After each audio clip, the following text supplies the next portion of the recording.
Assalamualaikum warahmatullahi wabarakatuh. Yang kami hormati Kepala Sekolah SDN Sukatani 6, Ibu Hajah Muawanah SPD SD. Yang kami hormati para Dewan Guru beserta staf dan penjaga sekolah. Alhamdulillah wa ni'matillah wa syukurillah wala haula wala quwata illa billahil aliyil azim.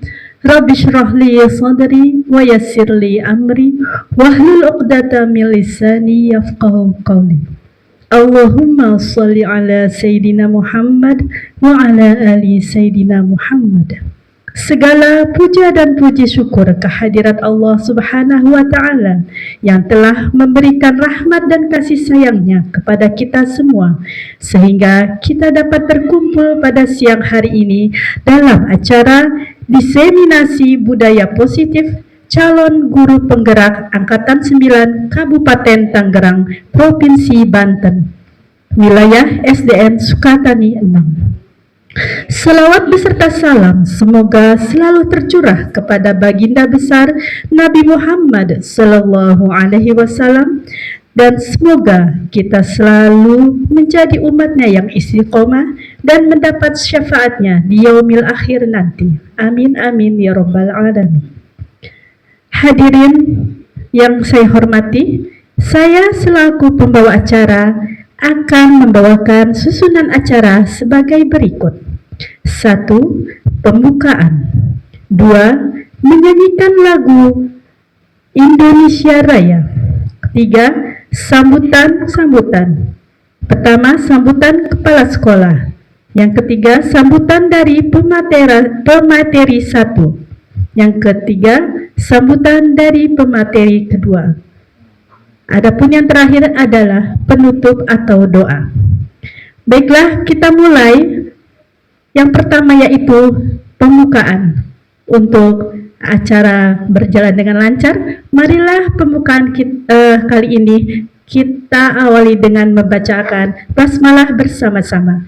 Bismillahirrahmanirrahim. Meningkat acara selanjutnya yaitu menyanyikan lagu Indonesia Raya. Kepada para peserta diharapkan untuk berdiri.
Hadirin dimohon untuk duduk kembali.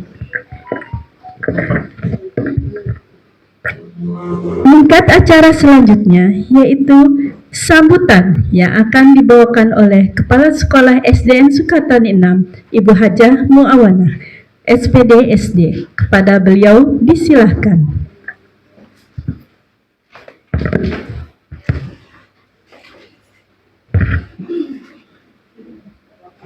Bismillahirrahmanirrahim. Assalamualaikum warahmatullahi wabarakatuh. Yang saya hormati Dewan Guru SDN Sukatani 6. Pertama-tama marilah kita panjatkan puji syukur kehadirat Allah Subhanahu wa taala yang telah memberi kita nikmat sehat. Sehingga hari ini kita bisa berkumpul, bersilaturahmi pada kegiatan diseminasi budaya positif. Salawat dan salam juga kita curahkan kepada junjungan Nabi besar Muhammad Sallallahu Alaihi Wasallam, keluarga, sahabat serta pengikutnya. Amin. Bapak Ibu yang saya hormati, alhamdulillah di sekolah kita ada 2 guru yang lulus CGP, yaitu Pak Sueb dan Bu Nendah. Ya, saya sangat mendukung sekali kegiatan beliau.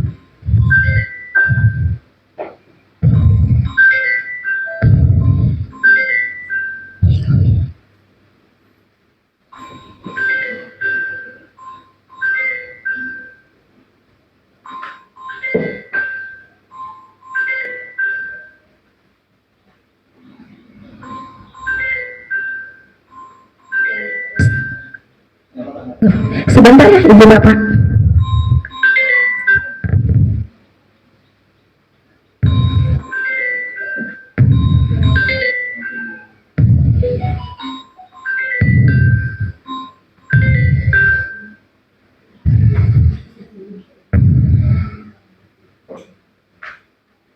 Maaf ya, tadi ada gangguan sedikit.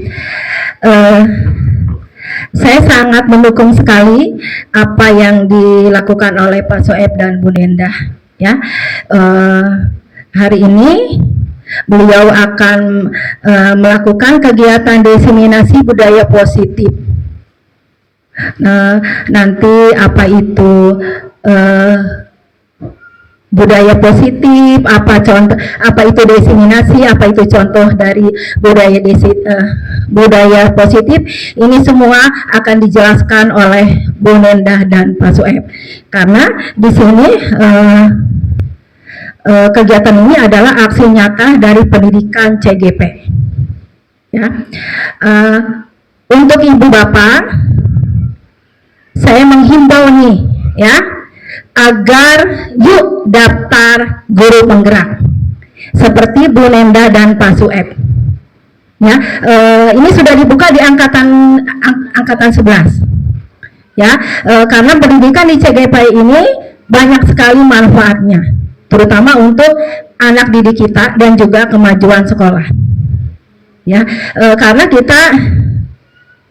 kita sadari lah ya, semenjak Bu Nendah dan Pak Sueb ini menjadi calon guru penggerak, sudah banyak sekali perubahan yang positif ya di sekolah kita ini. Ya, jadi sekali lagi saya menghimbau, yuk daftar CGP di angkatan 11 ini. Ya, doa saya untuk Pak Sueb dan doa kita semua ya untuk Pak Sueb dan Bu Nendah di dalam pendidikan CGP ini supaya selalu sehat, dimudahkan, dilancarkan sampai pendidikannya selesai. Ya. Dan nanti ilmunya itu bisa dibagikan kepada guru SDN Sukatani. Nah, ya, sukses untuk Bu Nendah dan Pak Sueb. Nah, semoga kegiatan hari ini juga berjalan dengan lancar. Ya, hanya itu dari saya, kurang lebihnya mohon maaf. Wassalamualaikum warahmatullahi wabarakatuh.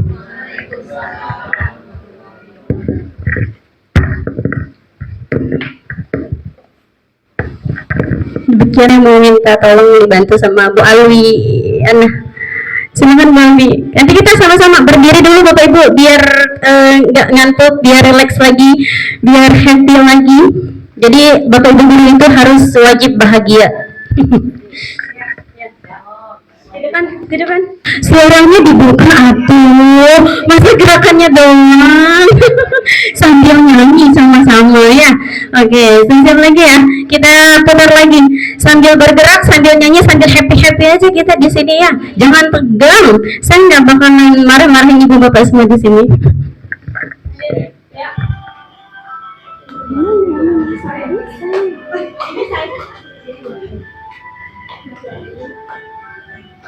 Mengajar Pancasila beriman dan bertakwa pada Tuhan yang kisah dan berakhlak mulia berpendidikan global untuk diri kreatif dan bernalar kritis. Pancasila beriman dan bertakwa pada Tuhan yang esa dan berakhlak mulia berkebinekaan global gotong royong mandiri kreatif dan bernalar kritis. Oke, terima kasih Bapak, terima kasih Ibunya yang sungguh luar biasa ya acara kita hari ini. Buat tambah semangat lagi, biasanya kita lakukan ini di kelas-kelas. Kita coba tepuk semangat dulu ya. Oke. Udah siap Bapak Ibu? Tepuk semangat.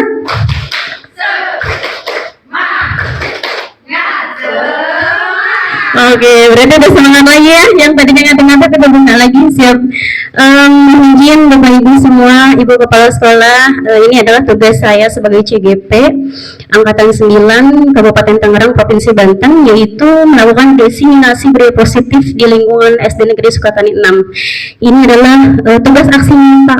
Sebenarnya banyak nanti di depan modul-modul yang akan kami jalankan, saya dengan Pak Soeb dan beserta CGP yang lainnya. Jadi di sini saya juga memohon dukungan, doa, mudah-mudahan kami bisa menjalankan pendidikan ini sampai selesai. Amin. Dan saya juga berharap teman-teman semua mau ikut dan berminat daftar CGP 11 karena di sana banyak sekali ilmu yang akan kita dapatkan. Dan mudah-mudahan ini adalah salah satu bentuk hasil dari saya belajar di CGP yang bisa diimplementasikan di sekolah kita, sehingga lingkungan SD Negeri Sukatani 6 ini lebih positif lagi, lebih membudaya lagi. Jadi sehingga anak ini sekolah di kita tuh merasa aman, merasa nyaman, dan merasa menyenangkan, dan bisa merubah yang tadinya kita ngajar di kelas itu pusatnya di kita, jadi kita tuh melakukan ceramah aja gitu ya, siswanya hanya mendengarkan. Tapi dengan CGP ini kita rubah kebiasaan itu, yang tadinya siswanya duduk doang, kita rubah menjadi siswanya yang aktif, kitanya yang hanya menonton saja. Itu ya tadi sekelas tadi saya. Jadi kita langsung saja. Ada 3 materi yang perlu saya sampaikan di sini. Yang pertama itu kebutuhan dasar manusia. Yang kedua kebutuhan dasar manusia dan yang berkualitas. Yang kedua adalah segitiga restitusi. Yang keempat adalah kontrol ya. Yes.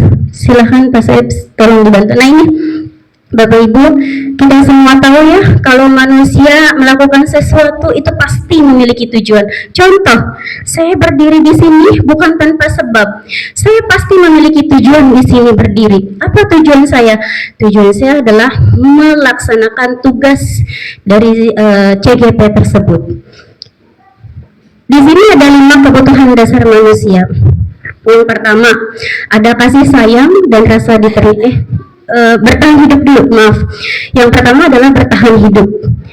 Yang kedua, rasa kasih sayang dan rasa diterima. Kebutuhan yang ketiga adalah kesenangan. Kebutuhan yang keempat adalah kebebasan. Dan kebutuhan yang kelima adalah penguasaan. Baik, saya ambil contoh seperti ini. Kemarin Pak Fahmi kebetulan keluar ya. Pak Fahmi itu sebelum anak-anak itu naik ke kelas 5 sekarang diajar oleh saya, itu ada satu kasus, dan mungkin di sini Bapak Ibu juga ada ya, pernah dengar kasusnya. Jadi ada satu anak di kelas Pak Fahmi itu, kalau tidak salah namanya Ahmad Faiz Muzaki atau biasa dikenal Isos. Nah itu beliau itu anak kita itu sungguh luar biasa.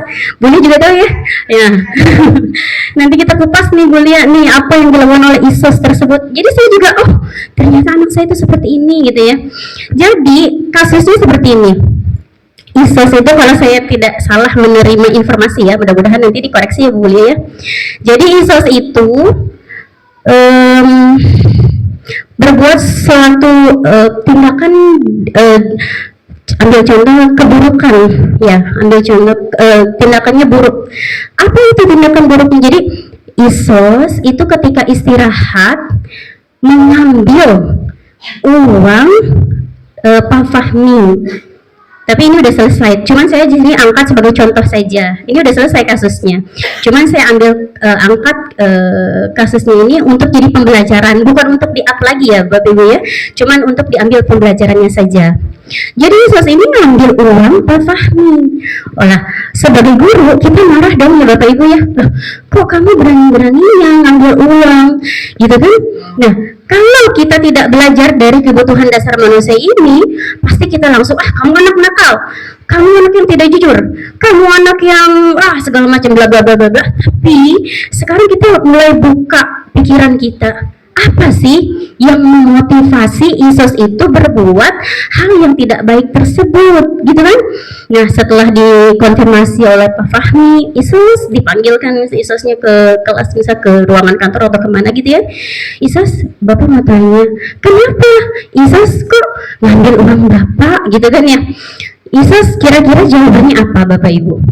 Nah, di sini dia ada tadi 5 kebutuhan dasar itu yang ingin dia penuhi. Jadi seseorang itu melakukan sesuatu perbuatan itu pasti ada yang ingin dipenuhi dari 5 kebutuhan dasar tersebut. Nah, jawaban Isos adalah, Bapak, saya ngambil uang tuh karena di rumah tuh saya nggak pernah beli ayam Pak, saya pengen ayam, katanya gitu ya, pengen makan ayam enak. Kalau teman-teman saya tuh di sana makan ayam, makan enak-enak. Sudah ada di layar Infokus kita bersama-sama. Jadi kebutuhan dasar manusia itu saya ulangi ada 5, yaitu bertahan hidup, kasih sayang dan rasa diterima, kesenangan, kebebasan dan penguasaan. Sebelum tadi saya lanjut ke Isos, kita kupas dulu satu-satu. Apa sih kebutuhan dasar manusia itu? 1, kebutuhan dasar bertahan hidup. Pasti manusia semuanya ini memiliki kebutuhan dasar, yaitu bertahan hidup. Butuh makan, butuh rumah, betul, sandang, pangan, papan, itu adalah termasuk ke dalam kebutuhan bertahan hidup ini. Ketika itu tidak terpenuhi, pasti ada hal yang perlu dilakukan untuk mencapai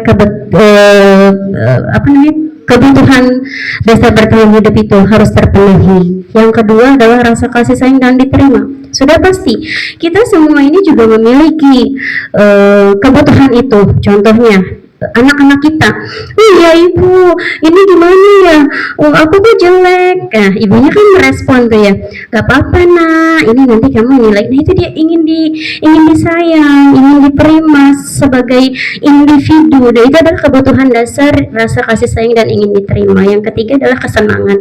Kayak misalkan anak-anak kita kalau lihat ya berlari-larian kemana-mana, main sama teman-temannya, itu juga termasuk contoh dari kebutuhan dasar kesenangan. Terus kebebasan, bebas memilih, saya nggak mau Bu Guru, nggak mau yang warna hijau, saya mau yang warna pink misalkan, saya nggak mau Bu Guru yang baju coklat, saya maunya baju hijau. Itu adalah termasuk kebebasan, kebutuhan dasar manusia dalam segi kebebasan. Terus penguasaan, ingin dihargai, ingin dilihat prestasinya, ingin menunjukkan bahwa saya ini mampu melakukan. Nah, itu adalah termasuk ke dalam kebutuhan dasar manusia. Kembali lagi tadi ke kasusnya Isos, bahwa Isos itu adalah melakukan keburukan yang mengambil uang Pak Fahmi, gitu kan ya.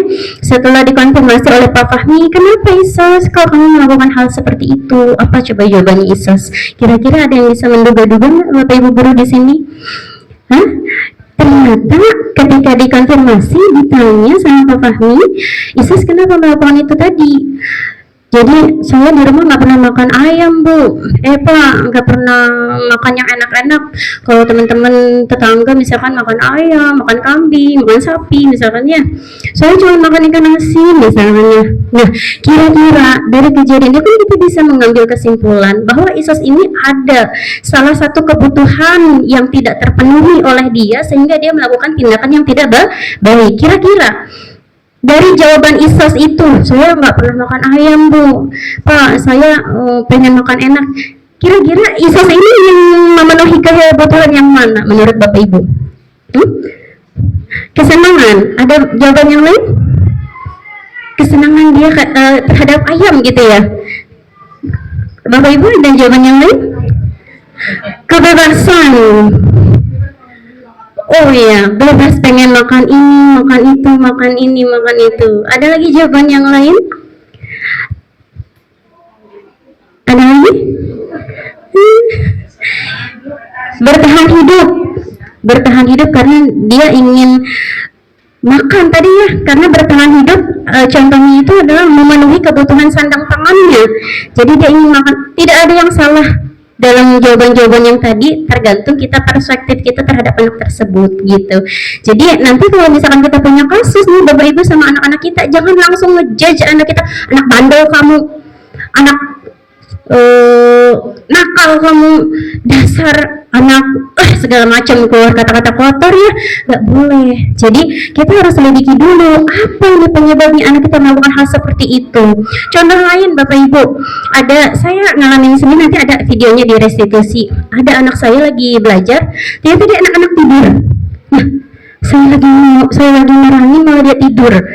Itu kan perbuatan yang tidak baik ya. Ketika pembelajaran berlangsung malah tidur. Nah kan, apakah saya sebagai guru langsung menjudge dia, kamu anak nakal ya, ketika belajar bisa kamu tidur? Nah, apakah seperti itu sikap kita sebagai guru? Tentu tidak ya. Malah kita tarik dulu, tanya dulu, nah kenapa? Kamu kok ibu lagi belajar, yang lain pada semangat belajar, kok kamu malah tidur? Pasti ada salah satu yang tidak terpenuhi kebutuhannya sehingga dia tidur di dalam kelas, ya kan? Saya tanya, namanya kebetulan Priscilla, kamu tidur? Iya bu. Kenapa? Kamu ngantuk? Iya. Apa yang menyebabkan kamu tidur tadi? Saya ngantuk soalnya semalam saya tidur bu sampai jam 1. Hah? Sampai jam 1? Iya. Emang kenapa? Apa yang kamu lakukan sampai jam 1? Kadang juga jam 2 bu saya baru tidur, makanya di kelas saya ngantuk kayak gitu ya. Nah, emang apa yang kamu lakukan ketika kamu tidur sampai jam 1 jam 2 gitu? Saya lihat TikTok dulu kan gitu ya. Saya lihat YouTube bu. Lihat YouTube. Emang dengan lihat YouTube dengan TikTok kamu apa rasa yang dirasakan? Senang bu. Dari situ kita bisa ambil kesimpulan bahwa Priscilla itu sedang memenuhi kebutuhan yang mana Bapak Ibu? Kesenangan. Nah, sudah tahu nih kita bahwa dia ingin memenuhi kebutuhan kesenangan itu, sebaiknya sebagai guru apa yang harus kita lakukan? Apakah kita ambil handphonenya? Apakah kita laporin ke orang tuanya? Ataukah kita ngomong dulu nih ke Bu Haji nih? Bu Haji, ada siswa saya sudah tidur gitu ya. Sebaiknya apa? Nah ini yang perlu kita terus gali, terus pelajari sebagai guru di SD Sekota 6 itu, bahwa melakukan, menyikapi siswa-siswa yang seperti itu tidak dengan ucapan kasar, tidak dengan ucapan kotor, ngejudge anak ini selalu yang buruk, tidak. Kita lihat dulu alasan dia kenapa melakukan hal seperti itu, dilihat dari kebutuhan dasar yang ingin dia penuhi. Nah ya Bapak Ibu, kita lanjut lagi untuk mempersingkat waktu. Ini ada 5 posisi kontrol. Tadi juga sudah disinggung sama Pak Soeb, saya hanya menambahkan sedikit. Jadi 5 posisi kontrol itu ada sebagai penghukum, ada sebagai pembuat rasa bersalah, ada sebagai teman, ada sebagai pemantau, ada sebagai manajer. 5 posisi kontrol ini ada diri kita sebagai guru. Kita mau ambil 5 posisi kontrol ini yang mana sih? Apakah kita sebagai guru itu ininya sebagai penghukum? Atau kita sebagai guru ingin membuat rasa bersalah sama anak kita? Atau juga kita bisa memilih apakah kita sebagai guru itu saya inginnya jadi posisi kontrolnya sebagai teman aja deh, atau enggak sebagai teman. Saya pengennya anak-anak saya itu jadi anak yang baik. Jadi saya harus menerapkan posisi kontrol sebagai pemantau atau lebih baik lagi sebagai manajer. Nah, di CGP ini kita dipelajari, diajarkan bagaimana kita memposisikan diri kita sebagai guru ini dengan menerapkan posisi kontrol sebagai manajer. Jadi jangan cuma sebagai penghukum aja, kebanyakan di lingkungan sana ya, mudah-mudahan nggak ada di lingkungan kita ya, sekolah tani 6 gurunya baik-baik semua. Jadi jangan sampai kita menanamkan pada diri kita itu sebagai penghukum pada anak-anak kita, itu nggak boleh, karena itu akan menimbulkan psikologi yang buruk nanti kepada anak-anak kita ya. Jadi bagaimana sih membedakannya antara posisi penghukum, pembuat rasa bersalah, teman-teman atau manajer? Nah, saya akan coba menjelaskan satu persatu, mudah-mudahan bisa dimengerti ya. Jadi kalau posisi penghukum nih, saya sebagai guru, saya menempatkan diri saya sebagai penghukum, pasti saya akan satu, melotot, kamu, nah itu termasuknya penghukum, kasar suaranya, suka petenteng begini sama anaknya, kamu sini, langsung bentak-bentak, itu posisi penghukum. Anak kan jadi takut ya, betul Bapak Ibu? Apalagi anak-anak SD, mentalnya down, apalagi kalau dengar suara kasar. Jangan-jangan setelah kita besok melakukan seperti itu, besoknya dia nggak mau sekolah. Apa itu yang kita harapkan? Tentu tidak ya. Kita ingin menciptakan sekolah kita itu lingkungan yang aman, nyaman, dan menyenangkan, sehingga mereka belajar di kita itu happy, senang. Ketika senang, itu informasi cepat diserapnya oleh otak mereka ya. Jadi itu yang pertama, guru menyindir, menyakiti, menghardik, menunjuk-nunjuk, itu penghukum. Terus guru juga bisa berkata, kalau kamu tidak melakukannya, awas ya, rasakan ya. Nah, itu posisi kontrolnya penghukum. Jadi jangan dilakukan. Terus hasilnya apa dari penghukum itu? Memberontak, menyalahkan orang lain, dan berbohong. Pasti anak itu nanti kalau misalkan kita menerapkan posisi kontrol penghukum, dia akan jadi anak pembohong karena takut ada tekanan dari kita. Betul tidak, Bu? Betul. Jadi yang selanjutnya itu adalah kaitan dengan dunia berkualitas. Itu murid meletakkan guru di luar dunia berkualitas. Jadi kita nggak jadi guru yang disenangi oleh murid. Gimana murid mau belajar ketika lihat gurunya aja udah takut, kemarin saya habis dimarahin gitu ya. Jadi takut, nggak akan masuk ke otaknya. Kita ngajarin apa juga nggak akan masuk. Dulu pernah, ini pengalaman saya juga ya, waktu SMP, dan itu membekas di memori saya bahwa ketika saya belajar bahasa Inggris, itu gurunya membentak-bentak, mengeluarkan kata kasar seperti iya betul ya, kamu ya. Nah, itu sampai sekarang, sampai saya dari SMP sampai saya menjadi seorang guru, itu membekas di ingatan saya, dan saya tahu ketika saya belajar bahasa Inggris, saya hatinya saya berharap hari itu nggak ada bahasa Inggris gitu kan ya. Nah, itu jangan sampai terjadi pada murid-murid kita. Harusnya gimana? Harusnya anak-anak di sekolah, besok ada pelajaran apa ya? Matematika ada soal apa ya? Ibu gurunya kemarin ngasih tugas apa ya? Nah, harusnya anak-anak itu seperti itu. Jangan sampai anak-anaknya, nggak mau lah di bahasa Inggris, saya nggak mau masuk. Kamu kenapa nggak masuk? Nggak mau, sakit. Padahal bukan sakit, karena takut sama gurunya, karena gurunya menerapkan posisi kontrolnya sebagai penghukum. Nah, itu yang tidak diharapkan ya.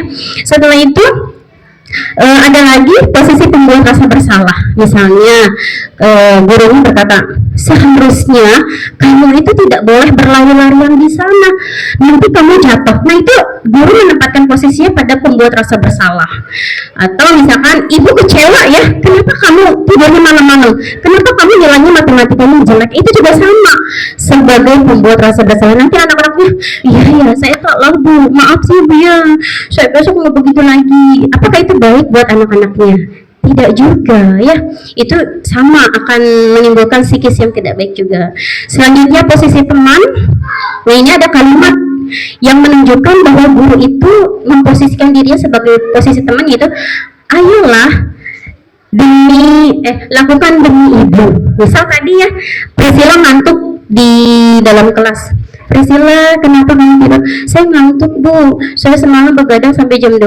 Nah, saya menerapkan posisi kontrol sebagai teman akan mengatakan kepada Priscilla, ayolah Priscilla, lakukan demi ibu, besok jangan begadang lagi ya, besok kamu bisa tidur jam 9, nanti kamu bangunnya jam 5, jam 4, sehingga kamu kalau belajar tidak lagi ngantuk di kelas ya.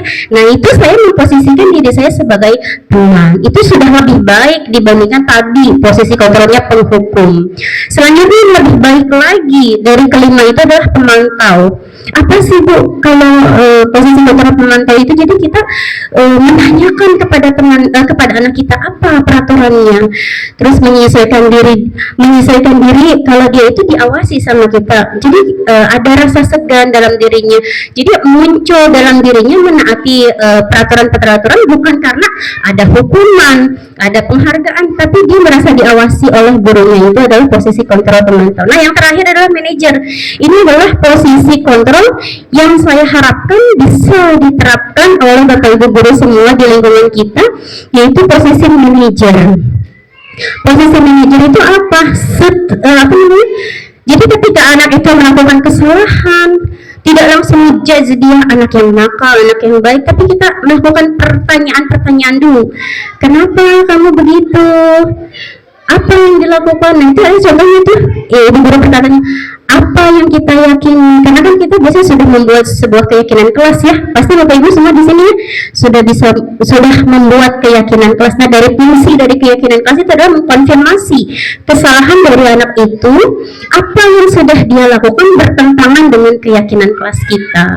Terus apalagi, apa yang bisa kamu kerjakan untuk memperbaiki masalah ini? Seperti tadi Priscilla yang tidur, saya mengkonfirmasi ke Priscilla, setelah ini ibu tanya, apa yang bisa kamu lakukan untuk memperbaiki kesalahan kamu? Dia akan berpikir, oh iya saya salah, oh iya saya Bu, nanti kalau lain kali saya nggak akan lagi Bu tidur malam-malam lagi, saya nanti tidurnya jam 9. Itu muncul dari diri dia sendiri. Itu yang kita harapkan sebagai posisi kontrol manager itu. Ketika tadi ISOS contohnya ambil uang bapak gurunya Pak Fahmi, kita tanya ke ISOS itu, ISOS kita sudah punya keyakinan kelas, kira-kira ISOS sudah melanggar keyakinan kelas yang mana gitu ya, ditanya, dikonfirmasikan, oh ya Bu, ada ini keyakinan kelasnya kan sudah dibuat tuh di dalam kelas masing-masing. Misalkan ISOS jawab, ya Bu, saya sudah melanggar keyakinan kelas itu berbuat jujur misalkan, karena tidak berjujur. Lantas ISOS nanti apa yang harus dilakukan oleh ISOS kalau kedepannya untuk memperbaiki ini? Dia akan bercerita sendiri, saya akan ini Bu, saya akan ini Bu, saya akan ini. Itu yang diharapkan sebagai seorang guru dalam menerapkan posisi kontrol manager ini. Jadi sekali lagi Bapak Ibu, kita rubah kebiasaan-kebiasaan guru kita yang tadinya kita memposisikan diri kita sebagai penghukum bagi anak-anak kita rubah, boleh sebagai teman, boleh sebagai pemantau. Lebih baik lagi kita bisa menerapkan sebagai posisi kontrol sebagai manajer bagi anak-anak didik kita, sehingga dia tahu ketika dia punya masalah dia akan mencari solusinya sendiri. Ya Bu, saya akan ini, akan itu. Nah, terbentuk tuh solusi pemecahan masalahnya jadi terbentuk. Ketika penghukum dia nggak akan mikir solusinya apa nih, nggak akan mikir, yang ada dia saya takut. Itu ya Bapak Ibu ya. Lanjut lagi sudah 5 posisi kontrol ini, mudah-mudahan bisa dipahami. Nah, ini pernyataan harusnya di keep dulu ya. Nah, ini nggak apa-apa, langsung aja ya. Ada beberapa pernyataan yang dilayarkan di slide ini. Yang pertama, saya kecewa sekali dengan kamu. Nah, ini yang sebelah kanannya adalah posisi kontrol kita sebagai guru. Jadi kalau ada kata-kata saya kecewa sekali, itu berarti posisi yang sedang kita jalankan adalah sebagai pembuat orang merasa bersalah. Ya. Terus lagi, kamu tidak pernah benar melakukannya. Kira-kira apa posisi kontrolnya? Sebagai penghukum, nadanya tinggi, sambil melotot, sambil tolak pinggang gitu kan, terus sambil ngomong, kamu ini nggak benar ya, setiap kali melakukan tugasnya selalu aja salah. Gimana sih kamu nih? Nah, itu nggak boleh juga ya, itu nggak boleh benar. Karena kita sebagai penghukum di situ perannya. Terus ada lagi, Ayolah lakukan demi ibu, demi bapak. Nah itu posisi kontrolnya sebagai teman. Selanjutnya, apakah kamu mau mendapatkan stiker bintang hari ini? Di bapak ibu ada yang menerapkan stiker bintang di kelasnya? Ada? Bu Nenek menerapkan stiker bintang? Bu Yunita menerapkan stiker bintang? Ya, ketika misalkan menerapkan stiker bintang berarti peran guru itu sebagai pemantau. Ada lagi pernyataan bagaimana kamu bisa menyelesaikan masalah ini. Nah, ketika kita bertanya bagaimana kamu bisa menyelesaikan masalah ini, berarti kita sedang mencoba mereka untuk mengeksplor, apa ya mengeksplor bahasa sederhana, mencari solusi dari apa keburukan yang telah mereka lakukan. Ini adalah posisi yang paling bagus yang bisa kita terapkan, yaitu posisi manajer. Ini ada yang diharapkan oleh Bapak Ibu guru semua dalam menerapkan posisi kontrol. Yang terakhir itu ada kalimat kamu selalu yang paling terakhir. Nadanya pasti tinggi ya. Saya contohin, kamu nih selalu aja yang kamu nih selalu aja yang paling terakhir ngumpulin tugas. Emang kamu ngapain aja? Itu adalah penghukum. Jangan ya. Saya yakin ibu bapak di sini adalah ibu guru bapak guru yang ramah anak, yang cinta, yang sayang sama anaknya seperti anak muridnya seperti anaknya sendiri. Ya, kelihatan dari wajah-wajahnya keibuan.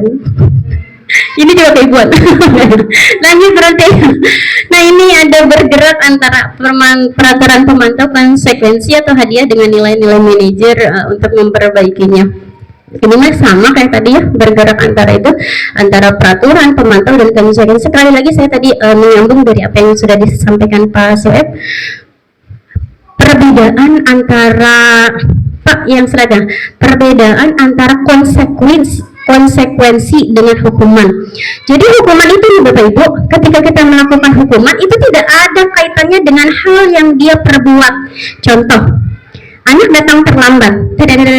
Assalamualaikum Bu. Kamu jam berapa sekarang? Jam 8 Bu. Kok kamu terlambat? Iya Bu, tadi saya kesiangan. Ya udah, kamu keliling lapangan 30 kali. Misalkannya, itu kira-kira konsekuensi atau hukuman? Saya tanya. Hukuman. Ada kaitannya nggak dia dengan datang terlambat dengan lari 30 kali? Nggak ada. Itu namanya hukuman. Tapi berbeda dengan begini. Ada dua orang siswa, misalkan Bu Neneng dengan Bu Yunita. Bu Neneng misalkan ngambil air minum, Bu Yunita sedang nulis. Ternyata Bu Neneng numpahin air minumnya ke Bu Yunita. Basah dong bukunya Bu Yunita, betul ya? Nah, ketika itu saya sebagai gurunya misalkan, Bu Neneng, Bu Neneng, apa yang kamu lakukan? Itu Bu, numpahin air ke kertasnya Bu Yunita misalkan. Kok kamu ini teledor ya? Iya Bu, maafkan saya. Terus ibu tanya, apa konsekuensinya dari yang kamu lakukan? Kira-kira Bu Neneng yang menjawab apa? Saya ganti deh Bu bukunya Bu Yunita dengan buku yang baru misalkan ya. Itu kira-kira hukuman atau konsekuensi? Konsekuensi. Jadi dia melakukan ke sesuatu yang masih berkaitan dengan apa yang dia lakukan keburukannya itu ya. Jadi Bapak Ibu tadi, kita jangan memposisikan anak-anak ini sebagai dihukum lagi, tapi kita memposisikan anak-anak kita itu harus bisa mengambil konsekuensi dari sikap yang dia lakukan keburukannya itu. Ya kan? Misalkan tadi ada datang terlambat. Kira-kira konsekuensi dari datang terlambat itu apa, Bapak Ibu? Iya. Tadi kan kalau saya lakukan keliling 30 lapangan itu kan hukuman, bukan konsekuensi.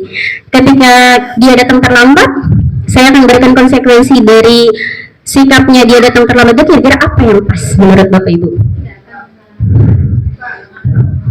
Apa? Hah? Oh, ditanya penyebabnya. Oh, oke. Pertama ditanya dulu penyebabnya. Oke. Selanjutnya setelah tahu penyebabnya apa, diapain Bu? Ada lagi yang berpendapat nggak apa-apa, kita di sini kan sharing, bukan saya yang benar sendiri, ya kan? Kita sharing buat kebaikan kita bersama. Kira-kira apa? Memberi nasihat. Oke, memberi nasihat, nak jangan begitu. Bagus ya, karena itu dia tahu nanti ya, oh ya saya salah, nanti besok-besok dia tidak akan mengulanginya lagi. Bu Neneng ada jawaban yang lain kira-kira? Oh cukup, yes betul. Jadi ketika anak datang terlambat, jangan dihukum di lapangan hormat bendera, ya kan? Jangan disuruh lari 30 lapangan, itu mah bukan mendidik, itu mah namanya menyiksa. Benar nggak namanya? Iya itu bukan mendidik, bukan menyiksa. Jadi kita harus kaitkan tuh pelanggaran yang dia lakukan dengan resiko atau konsekuensi yang harus dia lakukan untuk menebus tadi kesalahannya lagi untuk belajar lebih baik di hari berikutnya gitu ya Bapak Ibu ya. Kita lanjut lagi mungkin. Nah ini segitiga restitusi, mungkin ini hal yang baru buat Bapak Ibu ya. Saya juga sebenarnya segitiga restitusi ini baru pertama tahu di CGP ini, jadi ya mudah-mudahan saya tidak salah menyampaikan. Ini adalah model bentuk dari segi restitusi. Yang pertama adalah yang harus kita lakukan ketika anak itu melakukan kesalahan adalah menstabilkan identitas. Yang kedua adalah validasi kebutuhan. Yang ketiga adalah menanyakan keyakinan. Nah, di sini apa sih yang kita akan lakukan ketika kita bersikap menstabilkan identitas itu? Yaitu pertama, setiap orang pasti pernah melakukan kesalahan. Contohnya tadi ya, kita balik lagi ke kasus Priscilla itu. Priscilla tidur di dalam kelas karena dia ingin memenuhi kebutuhannya, yaitu kesenangan dengan cara menonton YouTube, TikTok sampai jam 1 sampai jam 2. Akhirnya dia tidur di dalam kelas, tidak bisa mengikuti pembelajaran dengan baik. Nah, saya sebagai guru akan menerapkan segitiga restitusi ini kepada Priscilla agar dia ini besok-besok tidak mengulangi keburukannya tadi dengan cara segitiga restitusi ini. Yang pertama yang akan saya lakukan adalah panggil dulu Priscillanya. Saya akan mencoba menstabilkan identitas. Caranya adalah apa? Bahwa saya akan mengkonfirmasi ke Priscilla, semua orang itu pasti melakukan kesalahan, ya kan? Terus yang kedua itu kalimatnya adalah kamu bukan satu-satunya yang pernah melakukan ini. Ketika saya ngobrol seperti itu sama Priscilla, berarti saya sedang melakukan tindakan menstabilkan identitas. Berarti dia tidak takut tuh. Oh iya, semua orang pernah melakukan salah ya Bu ya. Betul. Tapi lanjut lagi, setelah menstabilkan identitas, yang saya lakukan adalah validasi kebutuhan. Bukan validasi kebutuhan, validasi tindakan. Ya. Harusnya itu validasi tindakan. Maaf, salah ketik. Validasi tindakan. Bagaimana cara saya memvalidasi tindakan tadi Priscilla? Yaitu saya menanyakan ke Priscilla, adakah cara yang lebih efektif untuk mendapatkan apa yang kamu butuhkan? Misalkan Priscilla, selain harus nonton sampai jam 1 jam 2, apa sih yang bisa dilakukan? Misalkan dia ngomong itu, bisa sih Bu pulang sekolah nanti saya buka beberapa menit, beberapa detik gitu kan ya. Jadi nggak sampai jam 1. Yes, betul. Berarti saya sedang melakukan segitiga, tindakannya itu validasi tindakan. Terus yang ketiga yaitu menanyakan keyakinan. Keyakinan itu tadi keyakinan dalam kelas yang sudah kita buat. Jadi sebelum kita masuk itu harusnya kita membuat keyakinan kelas dulu Bapak Ibu, bukan peraturan kelas ya. Keyakinan kelas itu jadi kita sama anak-anak kita diskusi bareng. Nanti juga bisa kali ya Bu kita buat keyakinan sekolah. Keyakinan sekolah biar lingkungan itu kondusif, dan saya menerapkan itu juga luar biasa, ada pengaruh baiknya gitu ya, walaupun tidak 90% ya, minimal 40-50% ada perubahan di kelas saya gitu kan. Jadi menanyakan keyakinan, ketika dia tidur tadi apa keyakinan yang dilanggar oleh dia, kan kita sudah buat tulisnya, harus jujur, saling menghargai, apalagi tuh berdoa sebelum dan sesudah belajar ya, Buncop ya. Apalagi keyakinan kelas yang ada di Buncop, disiplin, terus apalagi datang tepat waktu. Nah, ketika Priscilla ini tidur di dalam kelas, kita tanyakan ke Priscilla, keyakinan mana yang Priscilla langgar? Dan nanti dia berpikir, apa ya Bu ya? Kayaknya saya, kira-kira keyakinan kelas apa yang Priscilla langgar? Disiplin, betul. Saya nggak disiplin Bu. Karena kemarin kita sama-sama sudah membuat keyakinan kelas itu, keyakinan semua siswa, murid-murid itu harus disiplin. Saya nggak disiplin ketika belajar, saya malah tidur. Nah, sudah 3 restitusi ini ditanyakan, maka dia akan tahu kesalahan dia. Dia akan memperbaiki kesalahan dia dengan tidak memojokkan dia sebagai orang yang paling bersalah dalam situasi itu. Dia kembali lagi, memperbaiki lagi, dan besok-besoknya mudah-mudahan dia ada perubahan perilaku. Yang tadinya tidur di dalam kelas, dia tidak akan lagi tidur di dalam kelas, tapi tidak dalam otaknya itu rasa takut tidak ditanamkan oleh kita. Itu ya Bapak Ibu, segitiga restitusi mudah-mudahan juga ini bisa kita terapkan di sekolah kita, di kelas kita masing-masing. Tapi cuman kalau kelas 1 kira-kira bisa nggak menerapkan segitiga restitusi? Ya kita coba sebisanya aja ya. Lanjut Pak. Oh ini ya, ini menstabilkan tadi ya keyakinan. Nah ini ada contoh, saya sedang melakukan segitiga restitusi kemarin bareng sama ini Priscilla, siswa yang tidur di dalam kelas. Lihat suaranya agak dengar ya Pak ya? Ada suara ya? Ya sudah, itu tadi lah contoh segitiga restitusi. Jadi kita sekali lagi kalau ada anak melakukan kesalahan, melakukan keburukan, melakukan hal-hal yang melanggar peraturan, jangan langsung dijudge sebagai anak nakal. Kita lihat dulu, kita gali dulu apa penyebab dia sehingga dia itu melakukan keburukan. Kita tanya ke dia, kebutuhan apa ini yang sedang ingin dia penuhi. Setelah kita tahu, baru kita cari solusinya agar anak ini kebutuhan dasarnya itu bisa terpenuhi. Yang tadi ya Bapak Ibu, ada yang masih ingat ya? Kebutuhan dasar yang pertama bertahan hidup. Yang kedua kasih sayang. Yang ketiga kesenangan. Yang keempat kebebasan. Yang kelima penguasaan. Baik Bapak Ibu, itulah yang bisa saya sampaikan pada kesempatan kali ini. Mudah-mudahan apa yang bisa saya sampaikan bermanfaat untuk diri saya sendiri dan juga bisa menjadi perubahan untuk diri saya sendiri. Dan kalau yang itu bagus menurut Bapak Ibu silahkan diambil, kalau misalkan itu jelek dari saya silahkan dibuang jauh-jauh. Demikian pemaparan materi pada aksi nyata CGP saya kali ini. Mudah-mudahan kelak kita menjadi guru-guru yang dicintai oleh murid-muridnya, yang disenangi oleh murid-muridnya, dan bisa menjadi seorang guru teladan yang baik bagi murid-muridnya. Ingat pepatah Ki Hajar Dewantara, ingarso sumtulodo ing madya mangun karso tuturi handayani. Itu yang kita pegang teguh sebagai guru ya. Mudah-mudahan itu bisa menjadi titik baik atau implementasi kita sebagai guru di SD Negeri Sukatani ini, sehingga siswa-siswa kita menjadi orang-orang yang berprestasi, orang-orang yang berakhlakul karimah sesuai dengan profil pelajar Pancasila yang sudah ditulis di tujuan pendidikan kita. Billahi taufiq wal hidayah. Assalamualaikum warahmatullahi wabarakatuh. Saya kembalikan lagi ke MC. Terima kasih. Mari kita beri aplaus sekali lagi.